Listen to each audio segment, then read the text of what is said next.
On the icy slopes of a deserted island, we find Jilin braving the relentless cold as he searches for a secure spot to set up camp. He trudges on for miles, every step an endurance test, until his foot slips and he plunges into the bitterly cold river. The freezing waters drag him along, but with sheer determination, he pulls himself to the riverbank, cold and exhausted yet still pressing forward.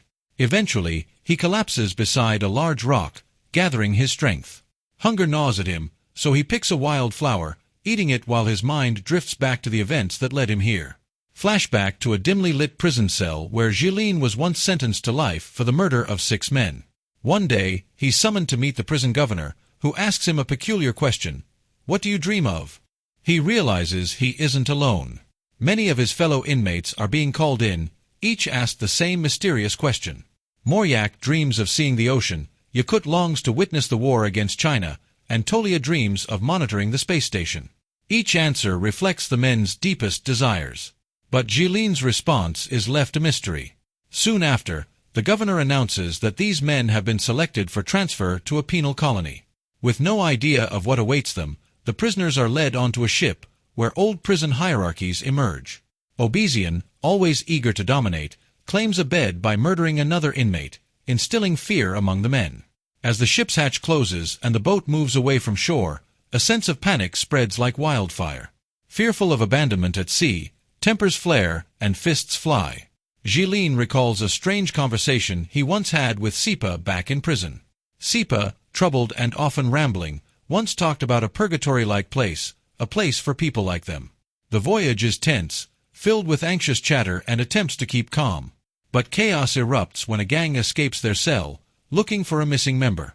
Obezian feigns cooperation, only to betray and kill the man thereafter, sparking a brutal riot among the prisoners.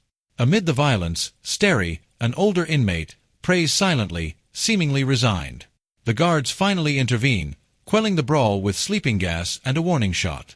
After what feels like an eternity, the ship reaches a desolate island. The prisoners are lined up on the beach, each shackled with numbered cuffs, forced to listen to Mr. Olafsson and Marta, leaders of a project called Terra Nova. They explain that due to overcrowded prisons and a global ban on the death penalty, this island will serve as a test site for a new penal colony. The prisoners are now colonists, provided with a 3-month supply of food and monitored by satellite.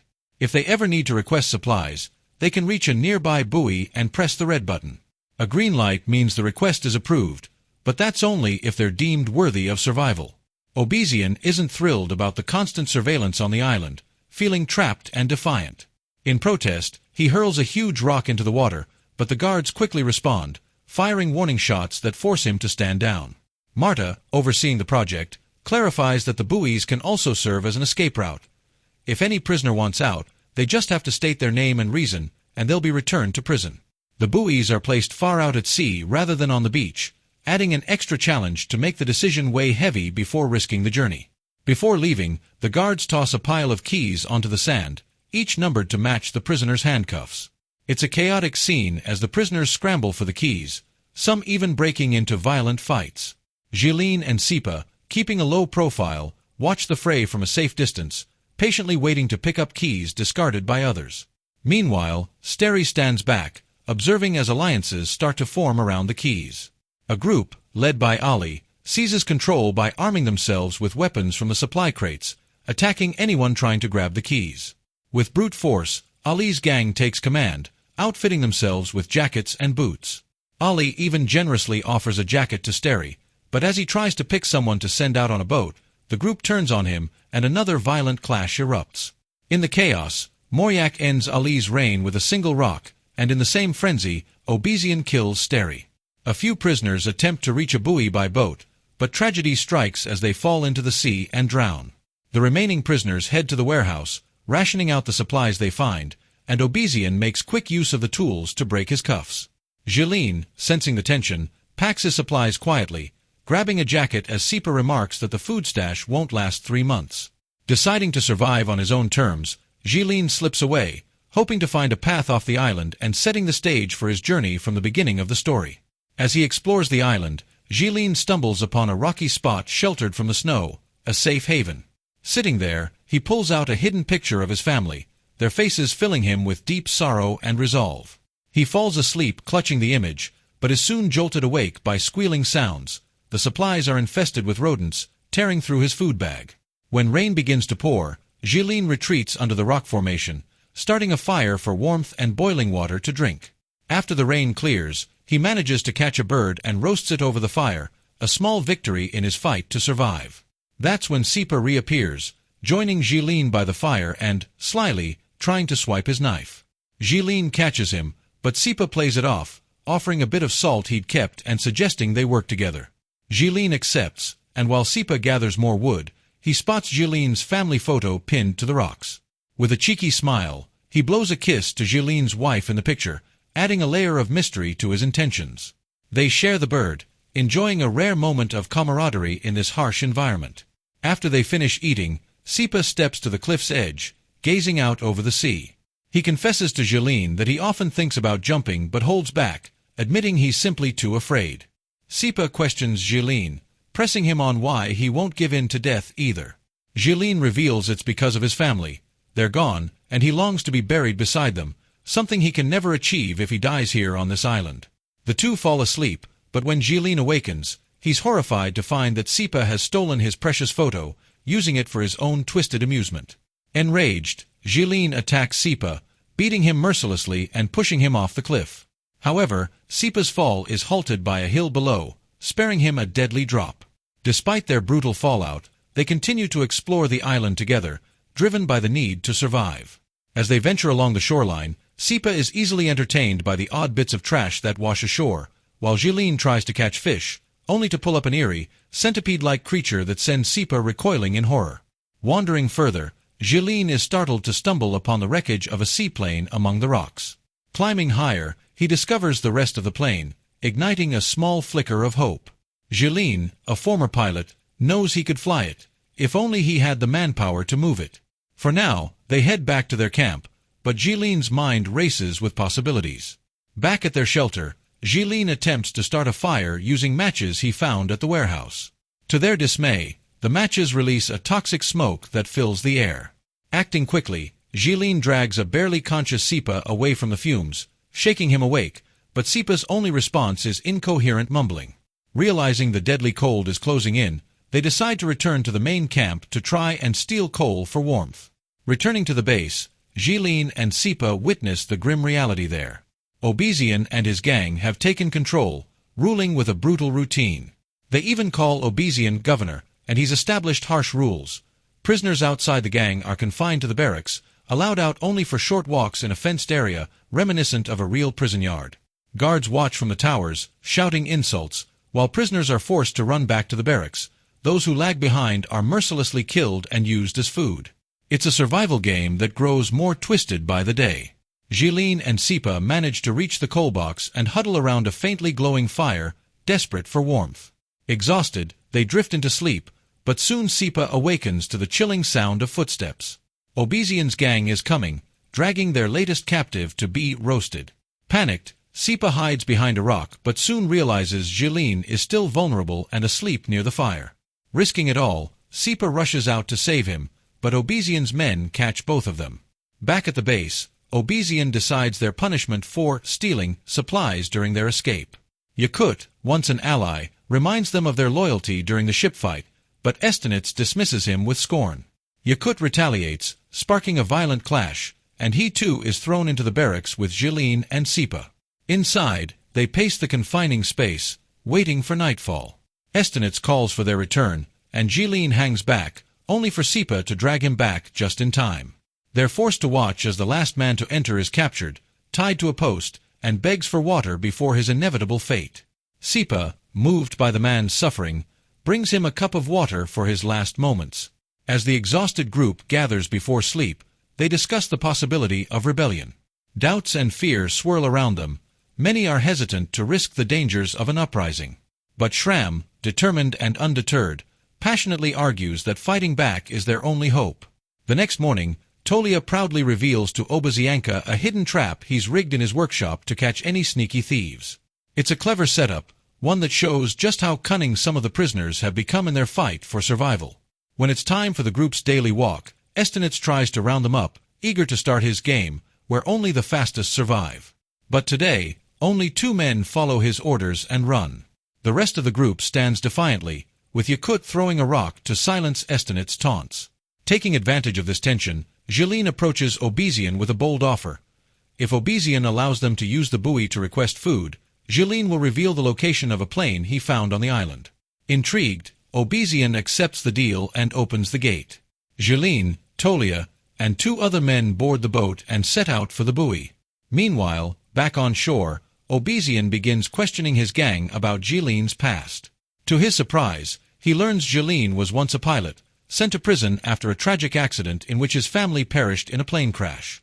Driven by overwhelming grief, Jeline sought revenge and killed airport staff he blamed for the tragedy, a crime labeled as murder in a state of severe emotional agitation. Obezian scoffs, seeing Jeline's pain as a sign of weakness and a guilty conscience. As the boat drifts farther from shore, Obezian has a change of heart. Smirking, he cancels the deal and orders his gang to force everyone else back to the barracks. Yakut attempts to protest, but he's killed instantly, and the rest of the prisoners are forced into a brutal game again. Fighting back is out of the question. Obezian's gang is armed, and resistance would mean certain death. Out at sea, the men face their own struggle as one of them slips overboard. After a frantic struggle, they manage to pull him back just in time. When they finally reach the buoy, they realize it's broken. Even with Tolia's tools, they can't fix it. Disappointed but undeterred, they return to shore, where Jeline claims that food is on its way. Obezian, however, isn't convinced, pointing out that they never saw the buoy's green confirmation light. Despite Tolia's reminders about the plane, Obezian dismisses it all as a lie. But Obezianka, ever the joker, starts flapping his arms and pretending to be an airplane, which proves a costly distraction. Enraged, Obezian grabs him by the neck, and in that moment, Tolia seizes the chance and attacks, taking Obezian down for good. Chaos erupts as Amerbek and Arzanov, 2 members of Obezian's gang, turn on their former allies, dispatching them one by one. Estonets attempts to flee, but they let him go, figuring he's no longer a threat. Turning to Jeline for guidance, they ask what should be done next. Jeline insists that supplies are indeed on their way, claiming they likely missed the confirmation signal due to the broken buoy. Though skeptical, the men decide they can rely on the food from the bodies left behind in the meantime. However, Tolia argues that the dead deserve a proper burial. Jeline redirects their focus to a bigger prize, the plane. Realizing they have a real chance of escape, Amerbek and Arzanov rally the men, freeing the remaining prisoners and setting new rules. They declare that there will be no more cannibalism. Instead, everyone must work together to build a hangar, repair the plane, and plan an escape. As they strategize, Sipa suddenly disrupts, rambling about the lack of a satellite while using bodies and sand to create a large SOS message on the ground. Soon after, Estonets returns to the base. Following the new code of peace, the group decides to overlook his past actions, for now, and share their limited food with him. Jeline then leads a small team toward the plane, and as they finally see it with their own eyes, hope stirs in the group. They're filled with relief, realizing Jeline had been telling the truth all along.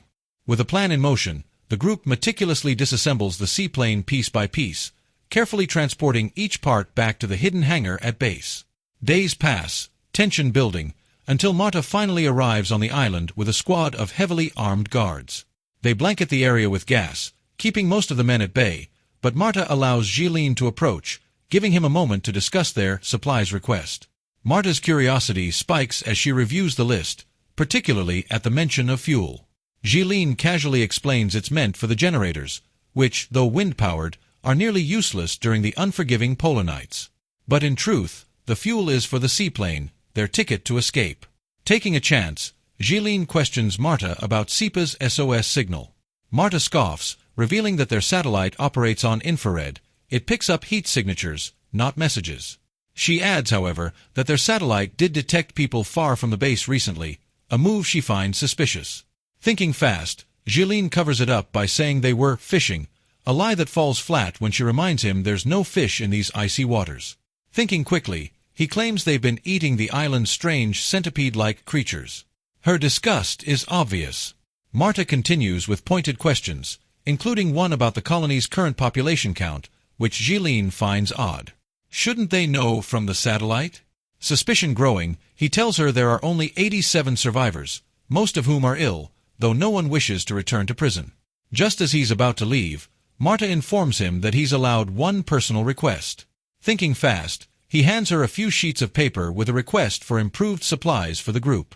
She accepts with a cold nod, and the guards leave behind new provisions. Gilles and his men rush back to test the fuel on the plane, their hearts racing as the engine roars to life. Hope surges, they're one step closer to freedom. Their plan faces an unexpected twist when a new batch of American prisoners arrives. Among them is a hulking leader who squares up to Gilles. Gilles extends a handshake, but the man snarls and lands a brutal punch instead. What follows is an all-out brawl between both factions, each man fighting tooth and nail to survive. Sipa, thinking quickly, drags a dazed Gilles into the workshop, shielding him from the chaos. When one of the Americans follows, he unwittingly triggers Tolia's deadly trap, meeting an instant end. Meanwhile, outside, Arzanov confronts the American leader.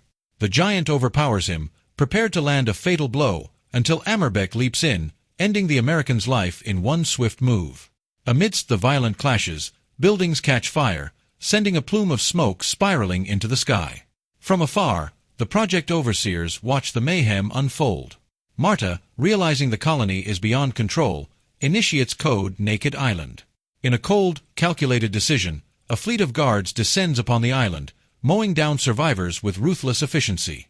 Amidst the destruction, Marta heartlessly burns Gilles' letters, silencing any hope of sympathy for their plight. But the chaos has its few survivors. Hidden in the mountain shadows and the secluded hangar, Gilles, Sipa, Arzanov, and Tolia manage to escape the massacre. United in one last desperate push, they move the plane out into the open, adrenaline pumping as they prepare to take flight. Just as they're about to board, Sipa lingers back, smiling sadly. He thanks Gilles, expressing his newfound resolve, and runs toward the hills to make his peace by diving into the ocean. The remaining trio climbs into the plane, Gilles at the controls. With gunfire echoing behind them, he takes off, dodging the guards' relentless bullets. As they rise, tragedy strikes. Both Arzanov and Tolia succumb to the gunfire, collapsing in their seats. But Gilles, miraculously untouched, flies into the horizon, leaving behind the chaos and reaching for the freedom he fought so hard to grasp. With this, the movie ends. If you liked this video, then do not forget to subscribe to the channel after liking the video.